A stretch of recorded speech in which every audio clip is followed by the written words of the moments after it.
Vanakkam, Namaste, Namaskaram, Sai Ram, Jai Shri Ram, Swamiye Saranamayappa, Om Shakti, Parashakti. Good evening, everybody. Welcome to the show.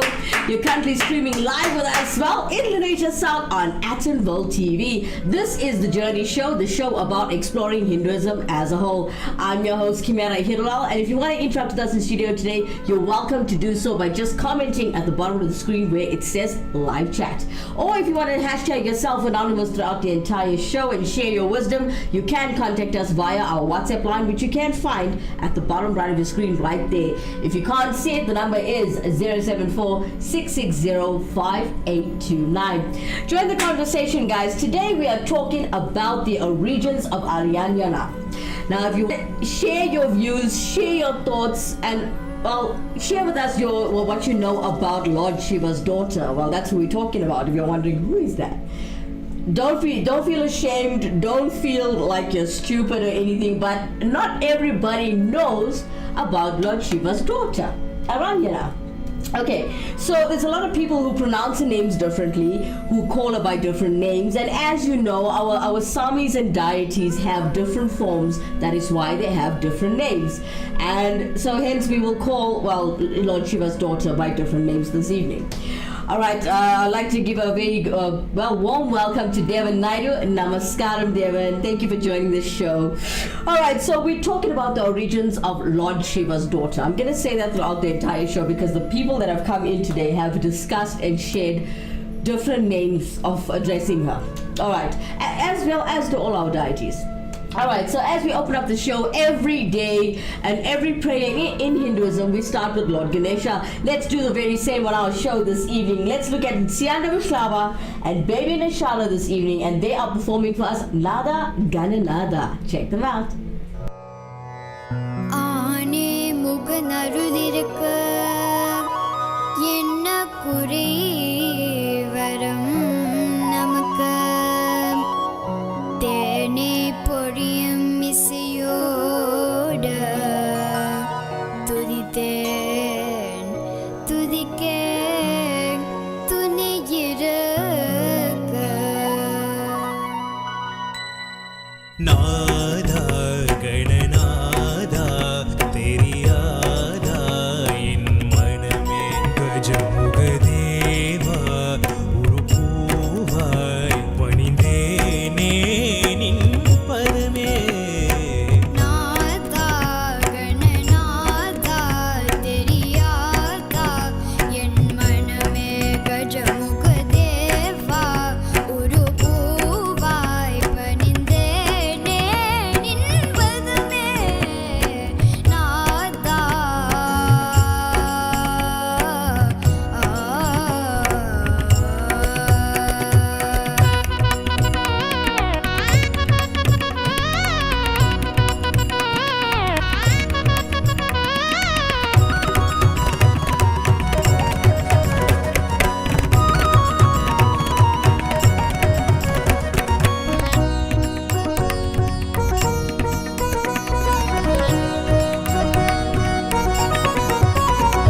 Ganesha.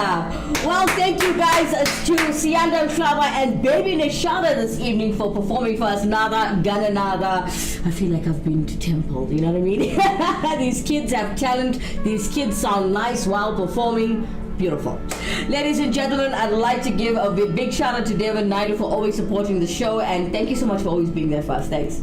All right, so before we get to it, before we talk about Lord Shiva's daughter, all right, a lot of people address her as Arayaranyana, but before we get to it, before we get into that story and the origins of Arayaranyana, let's take a quick break. We'll come back straight after this.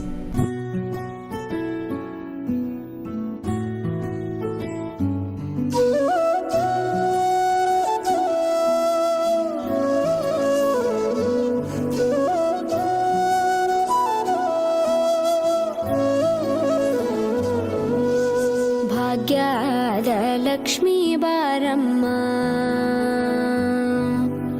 ಭಾಗ್ಯದ ಲಕ್ಷ್ಮೀ ಬಾರಮ್ಮ ನಮ್ಮಮ್ಮನಿ ಸೌಭಾಗ್ಯದ ಲಕ್ಷ್ಮೀ ಬಾರಮ್ಮ ನಮ್ಮಮ್ಮನಿ ಸೌಭಾಗ್ಯದ ಲಕ್ಷ್ಮೀ ಬಾರಮ್ಮ ನಮ್ಮಮ್ಮನಿ ಸೌಭಾಗ್ಯದ ಲಕ್ಷ್ಮೀ ಬಾರಮ್ಮ ನಮ್ಮಮ್ಮನಿ ಸೌಭಾಗ್ಯದ ಲಕ್ಷ್ಮೀ ಬಾರಮ್ಮ ನಮ್ಮಮ್ಮನಿ ಸೌಭಾಗ್ಯದ ಲಕ್ಷ್ಮೀ ಬಾರಮ್ಮ ನಮ್ಮಮ್ಮನಿ ಸೌಭಾಗ್ಯದ ಲಕ್ಷ್ಮೀ ಬಾರಮ್ಮ.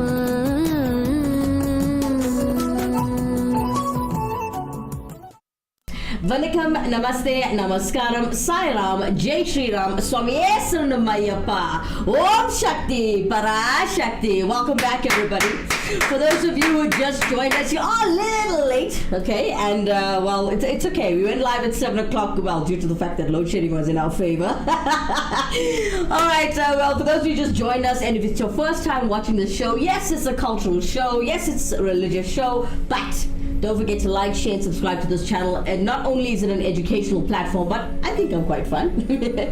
All right, Devin Naidu coming in, and he's addressing Lord Shiva's daughter as Tripura Sundari. Thank you so much. Please forgive me if I butcher any names or any pronunciations in the show, guys, as I am English speaking. Okay, so it's Tripura Sundari. I hope I got that right, Devin. Thank you so much, Mr. Naidu. All right, let's get into it. So today's topic of conversation are the origins of Arayaranyana, daughter of Lord Shiva and Parvati. All right, so Devin has given us a name. Okay, so tonight I'm going to address, Lord Shiva's daughter as Ashoka Sundari. All right, let's talk about Ashoka Sundari. Now, we've got Dr. P.K. Maestri also standing by to share his views, his wisdom with us, and I'd like you to do the very same, as this is not a platform for arguments or fighting. It's just an educational platform to make sure that when our elders leave us, there is a platform for you to refer back to about Hinduism, and we don't want to lose our culture. Yeah? All right, so let's talk about this now.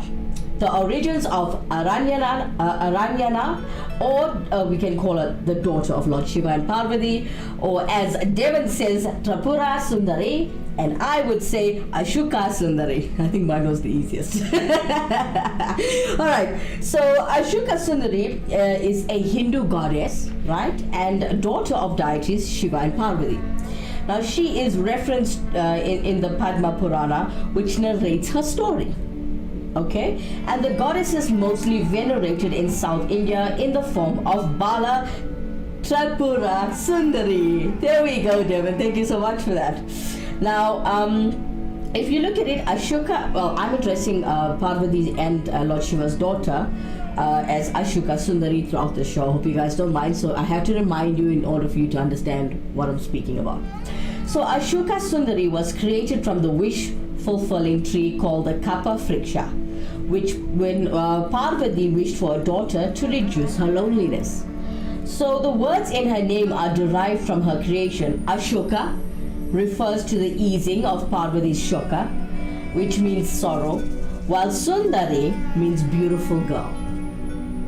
Okay, let's go to the birth of Ashoka Sundari, how it was recorded in the Padma Purana. Now, in one of the variants of the tale of the Nahusha, Parvati once requested Shiva to take her to the most beautiful garden in the world.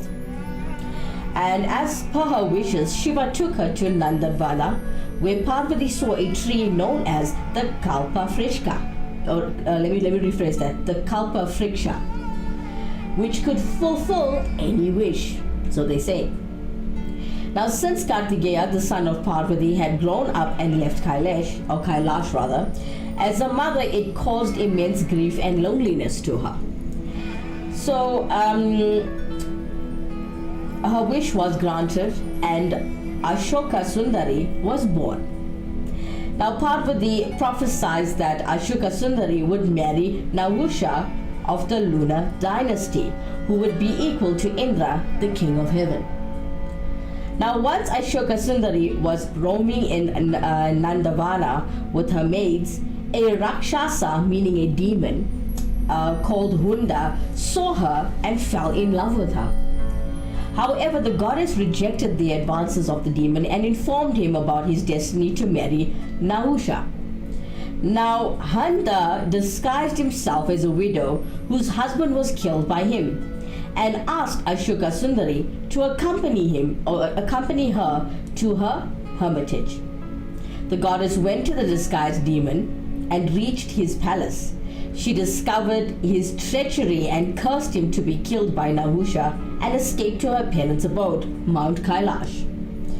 Now, Hunda kidnaps the infant Nahusha from his palace. However, he is rescued by a maid of Hunda and given under the sage Vashista's care. After a few years, Nahusha grows up and understands about his destiny to kill Hunda. Hunda abducts Ashoka Sundari and tells her that he had killed Nahusha. The goddess was consoled by a Kimera couple who informed her of Nahusha's well-being and prophesied that she would mother a powerful son called Yayati and 100 beautiful daughters. Nahusha fought Hunda and defeated him after a fierce battle and rescued Ashoka Sundari, whom he married. Of course, over a course of time, in absence of Indra, Nahusha was temporarily made the regent of heaven.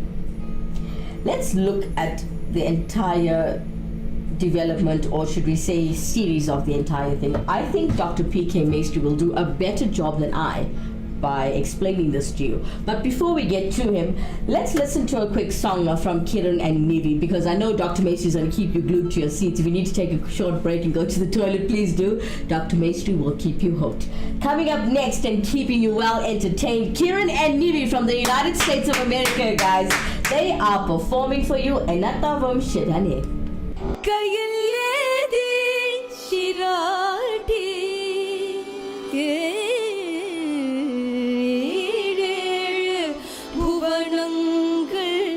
படைத்தவனே புவனங்கள் படைத்தவனே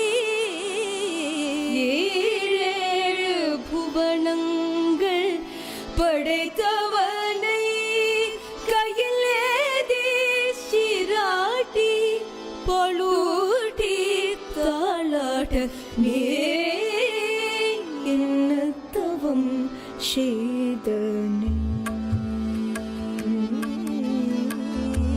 என்ன தவம் செய்தனே யசோதா என்ன தவம் செய்தனே யசோதா என்ன தவம் செய்தனே யசோதா என்ன தவம் செய்தனே யசோதா எங்கும் நிலை பரபிரம்மம் எங்கும் நிலை பரபிரம்மம் அம்மா எங்கும் நிலை பரபிரம்மம் அம்மா அம்மா எங்கும் நிலை பரபிரம்மம் அம்மா என்றழைக்க என்ன தவம் செய்தனே யசோ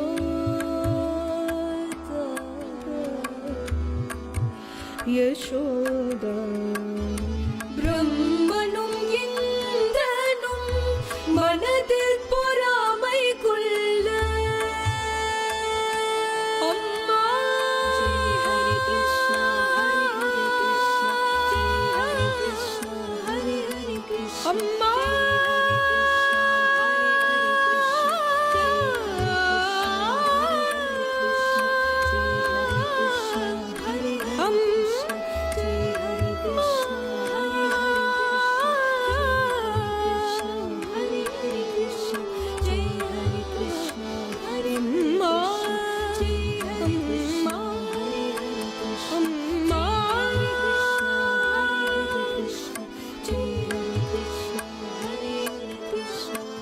பிரம்மனும் இந்திரனும் மனதில் பொறாமை கொள்ள பிரம்மனும் இந்திரனும் மனதில் பொறாமை கொள்ள பிரம்மனும் இந்திரனும் மனதில் பொறாமை கொள்ள உரலில் கட்டி வாய்ப்புத்தி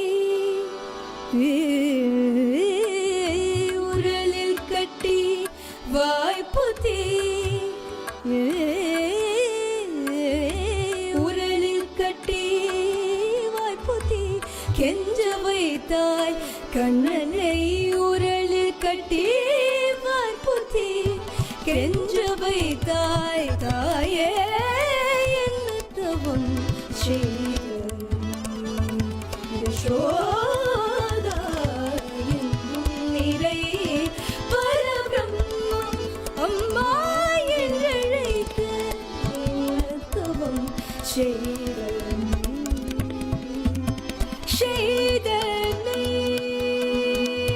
செய்தனை Yashoda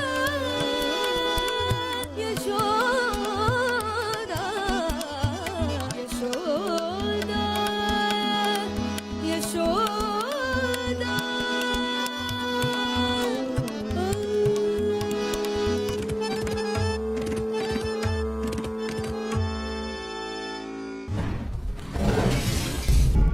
Jiren and Nidhi from the United States of America. What a beautiful performance with Enatavam Shidhane. Thank you so much, girls. It was beautiful. I love the fact that these girls are sending us content every single day. If you guys feel you've got talent and you can sing our bhajan music, you can capture it with a camera and send it to our show or send it to our WhatsApp line, and we'll chat about how we can go about. Well, there's a procedure that you have to follow to get your content with us. So just ask, how do I get this done? And don't worry, it's not a long process. All right, coming up next, the origins of Arayaranyana. I would like to address okay, firstly, let's just say the origins of Lord Shiva and Parvati's daughter. All right, a lot of people address her as Arayaranyana. I like to call her Ashoka Sundari. And coming up next, Dr. P.K. Maestri with his view and his beliefs. Take it away. Good evening, the listeners of Fact and World team. Yesterday was a very interesting topic, and I'm sure most of you enjoyed it till we arrived at the end of the topic. At the end of the topic, we mentioned the children of Shiva and Parvati, and our director Andy was a little surprised, and he propagated me to say, listen, we need to now that you have mentioned this, we need to now investigate and have today's topic based on that matter of the children of Shiva and Parvati. So we're going to come back to that just now. What I want to say, as we said yesterday, Hinduism is almost 4,200 years old, and it seems to be differentiating from book to book.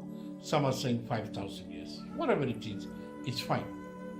But taking Hinduism on a wide topic, we are deciding to teach and go back to the grassroots to teach the children. We know that the public adults are fully aware of most of Hinduism, but the children needs to be educated. And Kimera and Andy are going all out to assist in this regard. So again, I'm appealing to all of you, whatever suggestions you got, whatever methods you have, whatever interests you in Hinduism, contact the directors They've given you the number, cell number on the right hand side of the plaque that you're going to see before you. Now, I'd like to just touch upon one quick topic before we go to the main topic. Andy said yesterday, there are gurus, there are priests, gurus, enlightened gurus. Now, I just want to come in on this. It's my personal opinion. I don't mean to belittle any religious person in our country. A priest, as far as I'm concerned, is a person who has taken the duty of upholding the integrity of Abhishekam, Alangaram, and a small discourse beside the Archane in the temple. As far as he is going from there into the discourses, most of the priests are not in that position. They may be called priests, gurus. We're coming back to that. So that's my definition of a priest in the temple. The guru is then a person who's a teacher. All guru means, you may be thinking a guru is a high up man. Guru just means teacher. Kimera is a teacher, and is a teacher. Kimera is a teacher from her perspective, from the work she's doing. Andy from the engineering side is also our teacher, is our guru. Madam is also our guru. So, guru, as I said yesterday, when I was appointed as guru, I was appointed to research, lecture in Hinduism, in the medium English. Then, Andy is looking at the enlightened guru. What is an enlightened guru? The priest then follows a guru. That guru follows another guru who learns more and more and more until you become enlightened. Some of the enlightened gurus we said yesterday, like Paramahamsa Yogananda, very enlightened guru. We're using Mahatma Gandhi. I'm saying he's a guru. Then you got Tirunala Samandar, Tirunavasagar, Upper. They are all enlightened gurus. Enlightened gurus is one who has seen God, who has visualized who's God, and can produce some form of hymns, honey-coated hymns, like the Tevaram, like the Vedas, from God. These are enlightened gurus. So that's the stage we need to reach in the cycle birth, death. That brings me to the topic, which is very interesting what Andy said. To the cycle of birth and death. I am very particular of who does a ceremony, a death ceremony. We made a joke yesterday. We said Hindi people, females, 12 days, men, 13 days. Tamil people, I'm hearing 10 days, 60 days, 30 days. Muslim people, 40 days. And Christian people, 40 days to get to heaven. This is a joke. How can we, all human beings, all God's children, God making me because I'm a Hindu, I must take 12 days, I must take 16 days to get to Him. Something is wrong somewhere. We're getting mixed up. But anyway, that's for another date. I believe that the priest that is doing our funeral, it is not so important. There's a standard way, there's a cultural way, and there's a family protocol in doing a funeral.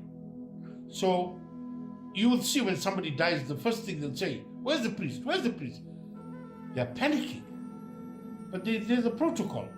And I've been informed this morning from the East Rand, from the Benoni area, from the Actonville area, Actonville TV. There's a priestess called Vinoda, and she's written the protocol for a funeral, and I'm not sure whether she's written a protocol for the ceremony. So that will be very interesting for us to have a look at, and it will appear as a guideline. We can take it as an open discussion. We can call it a priest meeting, and we can discuss Vinoda's intention and see how to correct, how to add, how to delete, or keep it the same. All our respect goes to Vinoda. I've seen her conducting many funerals, ceremonies. Our thanks from the Hinduism point of view, we thank you in the Eastland. And I also see you assisting us in our own region, although we have many priests in our region. Coming back to the ceremonies. Whether it's a North Indian ceremony or South Indian ceremony, this ceremony means that we are appealing to God to take this soul, which lasts for 1,000,000 years through plant life, animal life, human life, and to become soluble with one with the Almighty. So the 7 heavens that we're going through and all the Pinda ceremonies that we're doing to lead from dimension 1, 2, 3 to 7, it must be a very learned man, an experienced man, or a man that learned from an experienced priest. I appeal to all our priests, please be learned, be confident, and be rightful in how you're treating a ceremony, whether it's a North Indian ceremony, whether it's South Indian ceremony. Ladies and gentlemen, our viewers, let's get back to our topic for today. We mentioned yesterday, Lord Shiva and Parvati had 3 sons, Minju, Shanmuga, and what was the last one? Sorry? Ganesha. I want to see whether you knew. You knew Ganesha was supposed to come first. Anyway, he's the primordial idol in the world. Then we said and surprised you that he had one daughter. Now let's talk about this daughter, how the daughter came about. You'll hear as we're going along, there was a battle between a demon and Parvati and Shiva. So what they did, Parvati took her daughter and gave it to a tree for safekeeping, a divine tree. And that's how this child grew up in the divine tree, and she became the leader of nature. She became the goddess of the forests, animals, coming to that. So in Hinduism, a name is interesting, and we need to find out what's the name. Arani is the goddess of the forests and animals that dwells within them. She's believed to be the mother of them. A name comes from the word Aranya, which means forest in Sanskrit. Goddess Arani protects the forest and provides food for humankind. So we're always praising God for all our substance. But here, it is so important for this goddess who's taken charge of the forest, the animals, and is sustaining us, ensuring that we are sustained. So without this goddess, who has been picked by Parvati to lead the forest, the animals, and sustaining us, where would we be today? So her name comes from the word Aranya, which means forest in Sanskrit. She's been worshipped in India as the chief expression of life and fertility. Aranya has been described as elusive, preferring quiet glades deep in the jungle. Parvati stood on the divine wishing granting tree, which is called the baobab tree. Benevolently, Parvati wished to have a most beautiful girl endowed with 9 divine gifts of peace, purity, knowledge, energy, patience, respect, prosperity, success, and happiness. At once, her wishes were fulfilled. In her arms, Parvati cradled a most gracious, beautiful child. Looking into her daughter's ocean blue eyes, Parvati prophesied a child would attract anyone with her first gaze upon them. She found comfort in hugging her daughter closely against her chest and arms wrapped around her neck. As Parvati drew near to kiss her daughter, her nose passed to the side of her nose and felt lips softer than a rose petal and a mouth sweet as honey. Parvati named her Arani.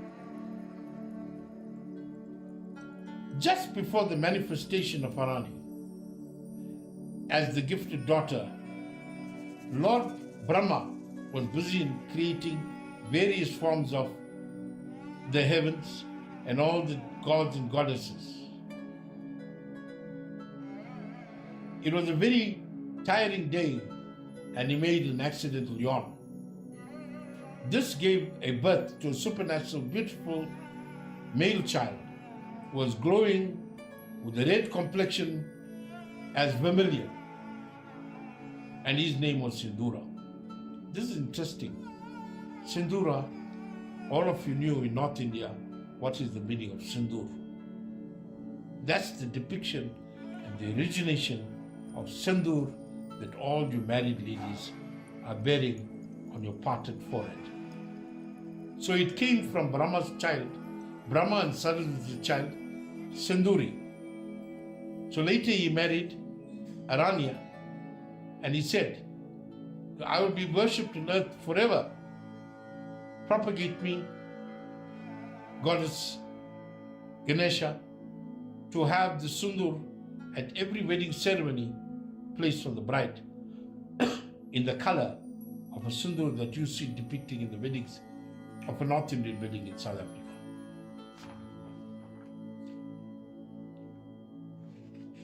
Lord Brahma empowered his son with the powers of invisibility and ability to travel wherever he is pleased in an instant.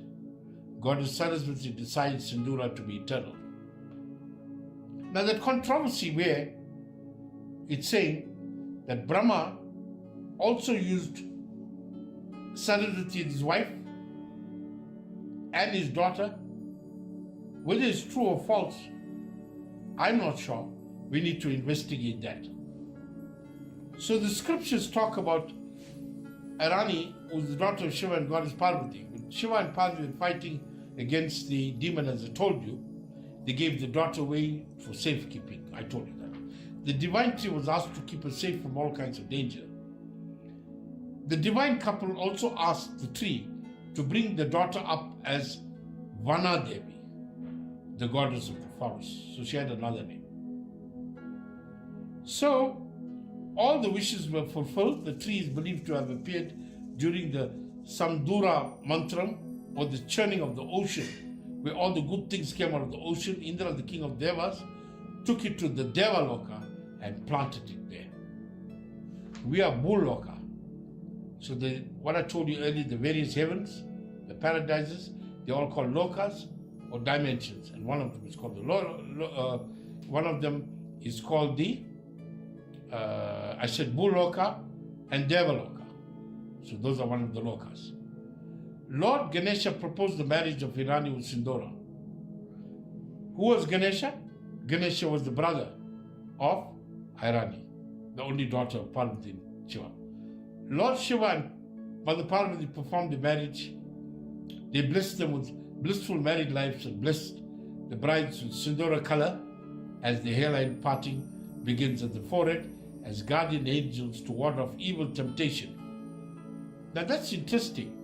So it is not explained to the bride that if she accepts the Sindura from her husband, that means all temptation, all urges for other men falls away, becomes zero, because she's wearing the Sindura of her husband in the religious matrimony. So they said that this gift is from Ganesha because he propagated that this Sindura will put on the bride at the parting of the hair. How he placed the Sindura, how a woman plays the Sindura, was at the beginning, is it just a dot or the whole of the middle of the parting hair? I've seen it in the movies. I've seen it with elderly ladies placing half the parted hair with the Sindura. I think that's for another day. Or maybe that's a preference of the person. Or could I say, that's how much they love the husband. Lord Vishnu as his consorts, Mahalakshmi and Bhudevi, now proclaimed, O Arani, thou shalt dwell as the goddess of the forest and the animals on earth forever. Forests are considered sacred and act as sources of life and fertility, as well as the highest form of cultural evolution possible. I told you that earlier. This will strengthen Bhudevi in caring more for all living and non-living in the Bhudevi. In unison, Arani and Sindura touched the feet of Lord Vishnu, Mahalakshmi and Bhudevi and received the blessing. Thou shalt be Vananda Devata, enjoying my bliss when he incarnates as Lord Rama. Now this is interesting. He can incarnate as Lord Rama, Lord Krishna, right? And thou shalt be Ashok Sunduri, to enjoy the blissful love of Radha and Krishna at Vrindavan. And when I incarnate as Lord Krishna, spending childhood days in the company of young girls or young cowherd girls known as gopis, thou shalt be clothed with beauty as well as with mystery soaring far beyond the regions. Arani as well as Sindura touched the feet of Lord Vishnu and Mahalakshmi and Bhudevi and took their blessing. Thou shalt be Vanana Devata, as I told you earlier, and I just want to repeat Bhudevi because you must not think that earth is not one of the paradises. It is the first paradise. Now, because we're discussing the forest and animals, let's go to the forest. What's so important about the forest? Now, you saw the priest taking Havan Samagri for the Havan. Now, those come from very sacred trees in India. They're not just any trees that we found in South Africa and we turn into the Havan mixture. Now, there are some important trees. One of the important trees is the banyan tree. That's the banana tree. It symbolizes the Trimurti. That's Brahma, Vishnu, Maheshwara. And Shiva is pleased with the bay leaf offerings. You know, during Shivaratri, using bay leaves, so that's important. Then you got the peepal tree, or they're calling it Bodhi tree, or tree of enlightenment. It symbolizes me. So this tree symbolizes me, means God. The bamboo tree is also a sacred tree for its association with Lord Krishna. Although banana is not a tree, but is known as a sacred tree since its fruits offered to God and to Goddess Lakshmi. Worship a banana tree with flowers brings welfare to the devotees' families. Banana leaves are used during several religious festivals. Then you get the bang tree. Now most of the trees I'm mentioning to you, I don't think you heard of. But let's replay this clip, take down the names of the trees, or director at some stage or the other will mention these trees in some other program. You can take the names of the trees down, go on the internet and find out what these trees are, because Hinduism, if they saying these are holy trees, then we should respect it. Then you got the bang tree. The bang tree is considered an auspicious tree as it brings wealth and prosperity. The leaves and flowers of this plant is termed as prasad, used during Mahashivratri. Tulsi plant is also associated with purity. The coconut tree represents Lord Shiva, and the three black marks on the coconut shell depicts his eyes. Signifying love and fertility, the leaf of the mango tree is used for religious and social ceremonies. Now I heard in India, most of the temples must use mango as the fruit, as a prasad. So I always thought, because there's an abundance of mango throughout the year coming from different provinces, different regions in India, they have an abundance of mangoes. But now I realized that the mango tree is so important in Hinduism. The neem tree, it manifested as goddess Durga or Makali. The sandalwood tree or Chandana is considered sacred as it relates to Parvati or goddess Parvati, created Lord Ganesha out of sandalwood paste, and she used for a bath and later breathed life and created Ganesha. Mother Parvati and Lord Shiva blessed Arani and Sindura to be the first couple of nature to protect the glory and the bliss of nature and make it conducive for joys for all living and non-living in the Bhuloka. Sindura bestowed the merits of Ganesha Gita to the married woman who applied on the forehead, This makes them live with controlled mind, with the highest bliss, controlling anger, thirst, the desire for lust. Let this nectar of yoga remove all hindrance and give strength to stay away from the downtrodden with the negative influences that cause divisions and offenses. Lord Brahma and Goddess Saraswati plead and declared, this is indeed a most memorable occasion in the kingdom of Shiva. This happens to be the marriage day of their son Sindura and Narani, the lonely daughter of Lord Shiva and Parvati. There's the rebirth of Ganesha and all that's lost in the battle of Lord Shiva and Ganesha. I must say that the research and the material for today's topic, I give credit to Shiv Narayan Shiv Krishnan, who audited or authored the book called The Kingdom of Shiva, and it took him 12 long years to research this, and it's mainly achieved from the Rig Veda, which is a North Indian philosophy. But I am saying in Hinduism, there's no North Indian and there's no South Indian. We all need to get together, the Rig Veda, the Thevaram, Tiruvasakam, Arupa. We must put all our sacred books together and we must be one in Hinduism. Today I salute Hinduism and thank you.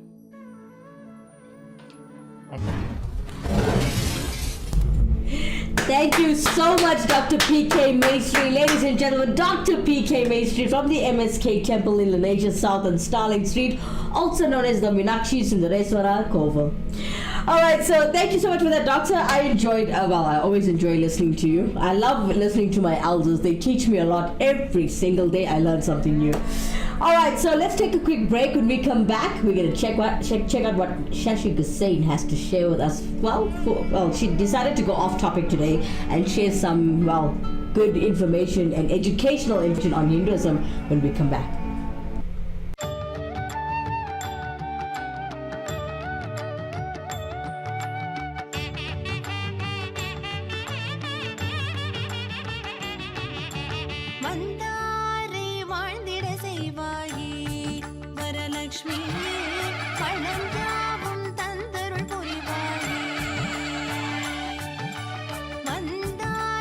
Varalakshmi Virudham, on the 25th of August 2023. Kuttu Villakku Puja at 7 p.m. Anyone wishing to partake in the Kuttu Villakku Puja, kindly contact Shentil, Sue or Anusha on the numbers below for bookings and requirements list. Please note that booking is compulsory. Temple will be open from 6 a.m. Supper will be served. Vanakkam, Namaste, Namaskaram, Sai Ram, Jai Shri Ram, Swamiye Sanamayappa, Om Shakti, Para Shakti. Welcome back, everybody. Alright, if you just joined us, you are a little late, but it's fine. If you are watching us through YouTube, you can rewind, on the scroll bar and start the show from the very beginning, or you could just click on the link and watch the show again. Okay, so we've got, I just want to say a very, very good evening to Richard Mohobir. He says good afternoon. I think he's not from this country if he's saying good afternoon. Well, good afternoon to you too, sir. And Devon Naidu coming in saying, thank you, doctor. Thank you so much, Devon. Alright, so as promised, we are going to jump to Shashi side, but I know because we had a bit of a long learning curve right now, let's entertain you a little bit, so you can take a breather, absorb all of that information that we threw at you. So let's take a look at Jason Styler Naidu and Sianda Mklaba doing the remake of Tile Ambala Nadaraja.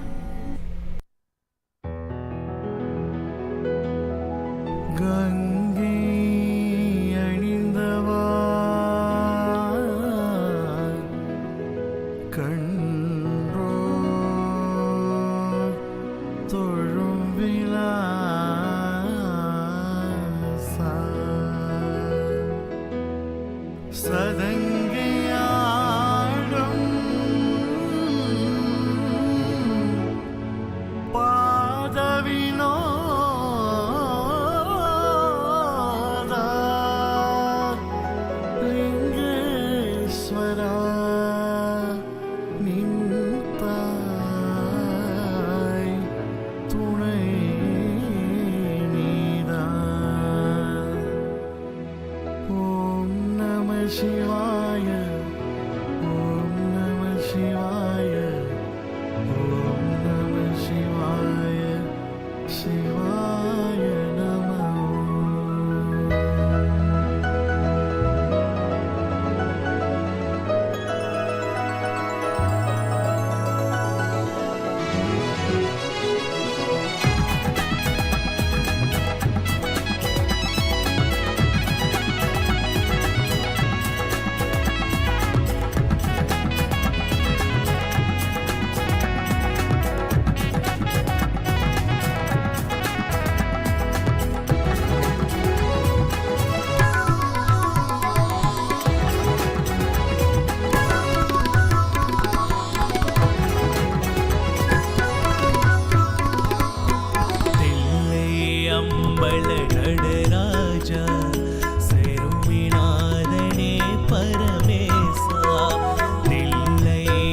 Hare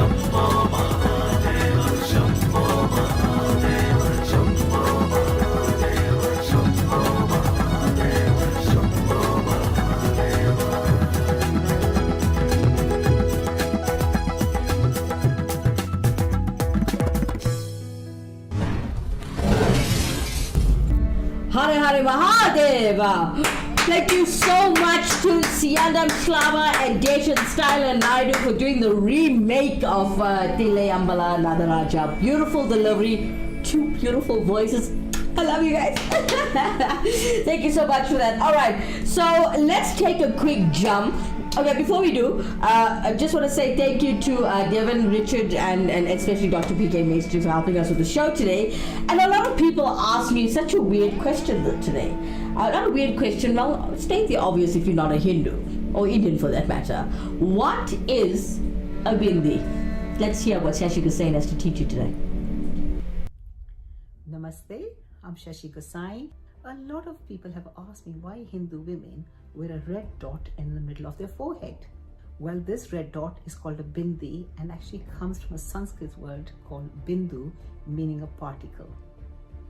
But in other languages of India, it's also called kumkum, sindoor, tikli, botu or deep. So let's look at the bindi. It's one of those favorite topics of mine because I do wear it very often. It's traditionally worn by women for religious purposes or to indicate that they're married. But today the bindis become so popular, you'll find a lot of Hollywood actresses wearing it as a fashion statement. Young girls wear it in all shapes, sizes, colors, and it's actually become a beauty adornment as well, so apart from the history and the cultural aspect, which I hope to explain in a minute. So what's the history behind the bindi? The holy scriptures or the Vedas go back 5,000 years ago, in which it describes the 7 chakras or concentrated energies in our body. The 6th chakra is concentrated between our eyebrows, or it is called the 3rd eye. So we believe you've got 2 eyes to see the world around you, but the 3rd eye is meant to connect the soul within you. And this concept is used in meditation and yoga, even in the West. So you'll find that when you want to concentrate, you automatically tend to concentrate on that particular area of your body. Now that is something that has been laid down thousands of years ago, but it's still true today in modern life and the way we perceive our atmosphere around us and how it connects to our body. The red color bindi is also very auspicious in Hindu marriages. So when a bride crosses over to her husband's house, the red bindi is meant to bring in prosperity and good luck with her. And as such, when a woman became widowed, she used to stop wearing the red bindi, but sometimes they wear the black bindi or any other colored bindis. But the red bindi is associated with marriage. But that's not to confuse with the red powder tikka that is sometimes put in temples when we go for blessings from the priest or the elders. And that is just a sign of a blessing to someone who's actually come into a place of worship. So in addition to the red tikka that the women wear, you'll sometimes find men wearing white tilaks. And that's actually made from white clay and represents a particular sect or of the Hindu religion, but that is totally different from the concept of the red bindi. I do enjoy wearing my bindis. I have one for every sari I wear, and I'm seeing more and more young girls also adorning this very old tradition. But it's something very special to all Hindu women. I hope you enjoyed listening to my video and the reason why I wear bindi, why a lot of Hindu women wear bindi.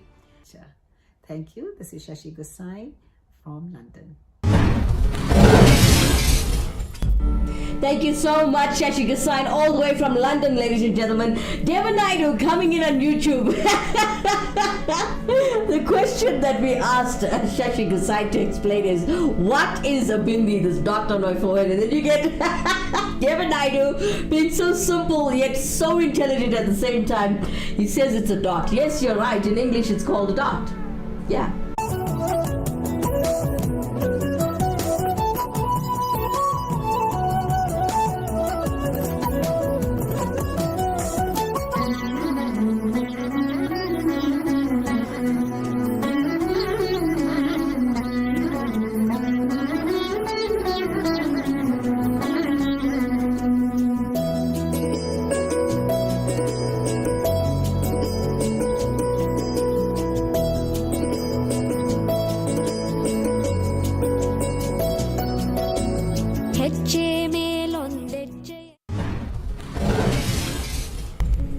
Vanakkam, Namaste, Namaskaram, Sai Ram, Jai Shri Ram, Swamiye Saranam Om Shakti Para Shakti. Welcome back, everyone. Well, we've come to the end of the show, ladies and gentlemen, and I'd like to do what we do every single day. We teach you one value from the Tirukkural, and today we are doing the 108 principles of the value systems from the Tirukkural. Today's lesson is sitting at number 49. Do not neglect learning. Read and learn every day. Well, that's what we do here on Atonville TV, ladies and gentlemen. All right. For those of you who are looking for a guru, please check out what Guru has to offer you guys as services under the Hindu culture. And he can do the Jandagam, astrological readings, as well as your Panchagam. If you need to do your Navagraha Shanti, as well as your house prayers, your business prayers, your car prayers, your temple and hall wedding, your ceremonies like your 16-day and your 1 year, not forgetting your Janda prayer, as well as your auspicious Havans, Kumbha Abhishekams, and to contact Guru Indresan, you can use his WhatsApp line or call him on this very number 081 325 0115. I'll say that again for you. It's 081 325 0115. Alright, well, that's all the time we have for today. But before you go, for those of you who missed or forgot what the topic of conversation was this evening, we decided to do the origins of the daughter of Lord Shiva and Parvati. And as you've heard, many of us using different names. Devin used a different name. I used a different name. Dr. P.K. Maestri used a different name. So it was like, okay, wow. But they all came down to the same legend and the same deity the same goddess that we are all talking about. Now, for those of you who want to learn more about this goddess, okay, Lord Shiva's and Parvati's daughter, there's a television series, ladies and gentlemen, for those of you who want to know. Dr. P.K. Maestri and Devin, if you are still there, I know there's bad signal this evening. If you are still there, check out her appearance in a television series called Devan Kedev Mahadev. Let me say it again for you. Devon, Devon, Kekev, Dev, and Mahadev. So it's Devon Kedev Mahadev. I'll leave it in the comment section so you can find the movie and you can watch it. Alright, basically her appearance is in a television series called Devan Kedev Mahadev. It's on the life of Shiva, and Parvati brought her to notice of many, and she later appeared in other series such as Vignaharta Ganesh. There's more than one TV series, ladies and gentlemen. Alright, so that's all the time we have for today, folks. Join us on Monday evening, and we're doing the origins of Lakshmi Devi, and we'll be doing it all the way up until our Lakshmi prayers that are happening on Friday. So it's going to be a Monday to Friday kind of thing, because there's different avatars, there's different forms of Lakshmi Devi. So please join us on Monday, same time, same place. Okay, let me not lie to you. Please click on the icon bell to say all, so it'll notify you when we go live, as we are going live according to the load shedding schedule that's happening in Malaysia South, as that's where we reside in. Alright, well, that's all we have the time for today, folks, and I hope we can do this again perfectly fine on Monday. Don't forget, I am looking for a co-host on Atonville TV, and we have more than one TV show on this channel. So do drop us a message on our WhatsApp line 074-660-5829, or feel free to comment at the bottom of the screen and let us know if you'd like to assist with our God's work, as we call it on Atonville TV. From myself, Kimera, Heeralal, Vanakkam, Namaste, Namaskaram, Sai Ram, Jai Shri Ram, Swamiye Saranam Om Shakti Para Shakti. Good night, everyone.